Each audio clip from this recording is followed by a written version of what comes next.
movie kicks off in a world that's seen better days, way better days. Everything's been pretty much obliterated, and now it's just sand as far as the eye can see. Basic things like water, food and greenery are all in short supply, almost like they've gone extinct.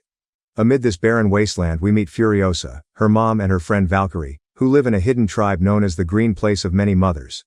It's like a little slice of Eden in the middle of all this madness, with trees, plants, and water. But they keep it under wraps, protecting it from outsiders at all costs. Anyone who stumbles upon it, well, they don't live to tell the tale. One day Furiosa is out collecting some precious fruits, when she and Valkyrie spot a group of biker raiders, nasty types who've just discovered the Green Place.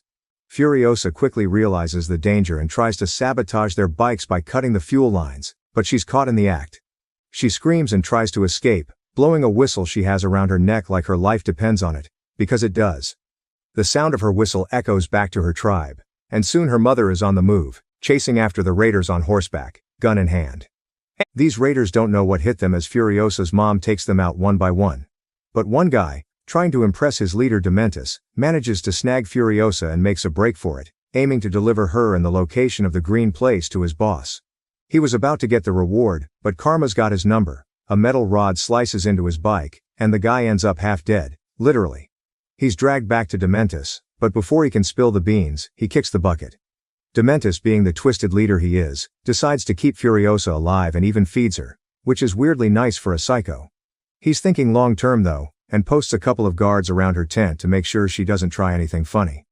While Furiosa's trapped in this tent, with a couple of guards, her mother pulls off a daring rescue mission. She disguises herself in the uniform of a dead raider, sneaks in, takes out the guards, spares one woman, because, hey, she's got some honor, and makes a break for it with Furiosa on the back of her bike. But it's not over yet. Dementis's crew is hot on their trail, and Furiosa's mom knows they're not going to outrun them forever. In a heart-wrenching moment, she gives Furiosa a bike and a seed, a symbol of hope, a promise of new life. She tells Furiosa to get back to the Green Place and protect it at all costs. With a final tearful goodbye, Furiosa speeds away, leaving her mother behind to face the raiders. Furiosa's mom turns back to take on the raiders, fighting with everything she's got. But soon, Furiosa hears the gunshots and turns back, only to witness the unthinkable. Her mother captured, tortured, and burned by Dementis and his men. Dementis demands to know the way to the Green Place, but Furiosa's mom takes the secret to her grave, sacrificing herself to protect their home. Now Furiosa's mom is gone, but Dementis is still hopeful that they will find the Green Place since they still have Furiosa. A few days later, Dementis and his ragtag gang of bikers are tearing through the wasteland, Furiosa in tow, when they spot a red signal in the sky. Now, any normal person might think, danger. But not this bunch. Oh no. They're drawn to it like moths to a flame. So, naturally they follow it. They soon stumble upon a man who looks like he's just woken up from a very, very long nap. The man blinks at them, dazed, and asks, "Am I in heaven?" Dementis, with a grin that would give anyone the creeps, says that they don't know, but they too are looking for a place like heaven, where there's food, water, and, the works. The man, still trying to figure out if he's dead or not, mentions a place called Citadel, where abundance flows like water from a tap. Because, well, it actually does. Dementis's eyes light up at the thought of all that loot, and with a wild yell, they head off to Citadel, the fortress ruled by none other than Immortan Joe. Now, if you've seen Mad Max Fury Road, you know Immortan Joe isn't the kind of guy you just roll up on and say, "Hey, let's be pals." He's got an army of warboys, brainwashed to the point that they believe dying for him earns them a one-way ticket to Valhalla. Plus, Joe's got a harem of wives because apparently, he's planning for the next generation like some twisted version of The Sims. So, Dementis and his crew swagger into Citadel, thinking they're hot stuff, and challenge Immortan Joe. But Joe's not one for polite conversation. He unleashes his warboys, and they come down on Dementis's gang like a sandstorm. Dementis and his crew don't stand a chance. They're sent packing with their tails between their legs. After licking his wounds, Dementis decides it's time for Plan B.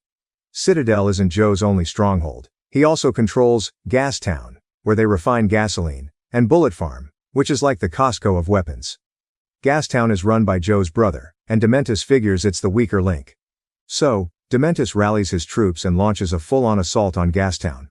Against all odds, they take over the place, and Dementis makes a deal with Immortan Joe, a tanker of water in exchange for half a tanker of gasoline. He also demands some essentials: potatoes, worms for protein, yum, the works, or else he'll blow Gastown sky high, leaving Citadel without its precious fuel. Immortan Joe, seeing no other choice, agrees. He begrudgingly recognizes Dementis as the new ruler of Gastown and even ups the ante by promising more food and water. But, of course, there's a catch. Joe demands the Horde's physician and Furiosa in return. Why? Because Furiosa is a girl and can serve as his wife in the future. After sealing the deal, Joe locks Furiosa up with his wives in a vault. Rictus, Joe's not-so-bright son, starts eyeing Furiosa, and she knows it's only a matter of time before he tries something. So, she hatches a plan. One night, Rictus decides it's his time to shine. Gross, right? But Furiosa's one step ahead. She wriggles out of his grasp using a wig made from her own hair, gives him the slip, and disappears into the background. For the next several years, she disguises herself as a mute boy and blends in with the mechanics of Citadel. She is becoming tougher with each passing day. Fast forward 7 or 8 years. Our girl Furiosa is now older, wiser, and a mechanic in the Citadel, biding her time and plotting her escape. Immortan Joe, always paranoid about another Dementis-style uprising, orders the creation of a war tanker. This thing is a beast, reinforced, bristling with engines, and built to haul gasoline through the deadliest parts of the wasteland. Furiosa, always thinking ahead, manages to sneak a bike underneath the tanker, ready for her getaway. She's got that star chart etched on her arm and knows it's time to make a break for the green place. Then we meet Jack, the fearless commander. This guy's a legend. Every time he goes out for gasoline, he comes back fully loaded, no matter the odds. He's the one driving this massive war truck, and Furiosa is along for the ride. They're heading out with a convoy when, suddenly, Dementis and his crazed gang ambush them.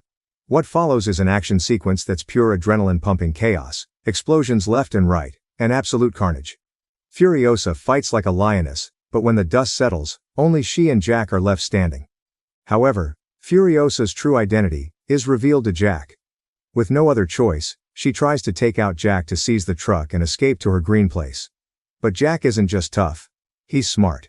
He tosses Furiosa out of the truck, but just as he does, the truck explodes in a fiery blaze. Despite everything, Jack sees something in Furiosa and decides to give her a second chance.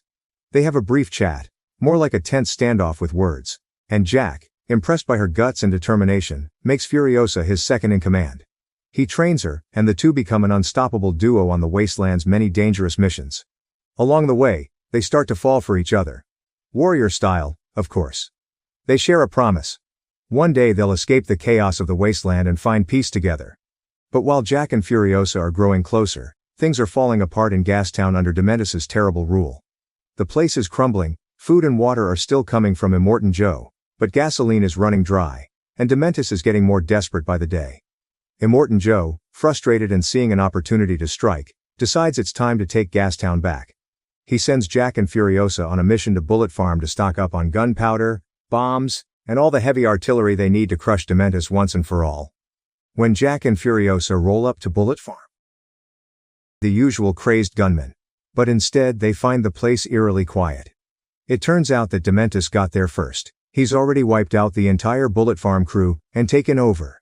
And then, the real showdown begins. It's Jack and Furiosa versus Dementis' army. A brutal non-stop brawl in the middle of the wasteland. Tooth and nail, but it's clear they're outnumbered. Jack and Furiosa barely manage to escape her, but Dementis and his gang are hot on their trail. Eventually, there, Kayet, Dementis, ever the sadist, and hangs her in the air, forcing her to watch as he drags Jack to his death behind a bike. That night, with nothing left to lose, Furiosa does the unthinkable. She cuts off her own bound hand to escape. With blood and fury driving her, she stumbles back to the Citadel and tells Immortan Joe about everything. He right away gets ready to attack Dementis and his men. In the meantime, Furiosa crafts a mechanical prosthetic hand, a symbol of her survival and determination. Now, it's time for the final showdown. Dementis has taken over Gastown and Bullet Farm, and his sights are set on the Citadel. He thinks he's unstoppable, but the Citadel is no easy target. The walls are fortified, and Immortan Joe's army is ready. When Dementis' forces clash with the Citadel's, it's absolute carnage, a war that rages for weeks. The battles are fierce, and the stakes are higher than ever. But in the end, Dementus's army is decimated. In the final moments, with his forces in ruins, Dementus does what cowards do. He runs, escaping the battlefield with just a handful of his remaining men. But Furiosa has had enough. After everything she's been through, it's time to settle the score with Dementus, once and for all. Fueled by rage and the memory of her mother, she chases him down through the wasteland. One by one, she picks off his remaining companions, leaving Dementus all alone in the vast deserted desert. Now, you'd think Dementus would be trembling, right? Nope, not this guy. He's as unhinged as ever, taunting Furiosa, and telling her that no matter what she does, he won't feel a thing. He's convinced that they're both already dead inside and that nothing she does could hurt him. He even dares her to shoot him, to burn him, to drag him behind a car. Whatever she can come up with, he's not scared. But Furiosa's not just any warrior. She's got a plan. A plan that's going to make Dementus wish he'd never been born. She takes him to the deepest, darkest part of the citadel, a place no one goes. There, she plants that seed her mother gave her. The one that's supposed to bring life. Only this time, it's bringing something very different. As the seed takes root, something twisted happens. A tree starts to grow from within Dementus's body, slowly, tearing him apart. But it's not a quick death. Oh no, it's slow and excruciating. The tree bursts through his flesh, roots anchoring him to the ground and branches reaching toward the sky. Dementus is alive, but he's utterly helpless, trapped in a living nightmare. Insects swarm over him, feasting on his flesh, and he can't move a muscle. The tree becomes a grotesque monument to Furiosa's revenge. And then, as the final blow, the tree bears a single fruit. Furiosa plucks it, and takes it back to the citadel. But this isn't just any fruit. It's a symbol of her victory, and her survival. She shares it with Immortan Joe's wives, offering them a taste of freedom and a future that doesn't belong to their captor.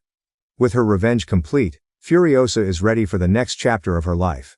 And this is where the story of Mad Max Fury Road kicks off. If you haven't seen it yet, what are you waiting for? It's a wild ride you don't want to miss. So, that's the tale of Furiosa, filled with action, grit, and a whole lot of fury. How did you like the story? Drop a comment below and let me know what you think. And don't forget to hit that like button,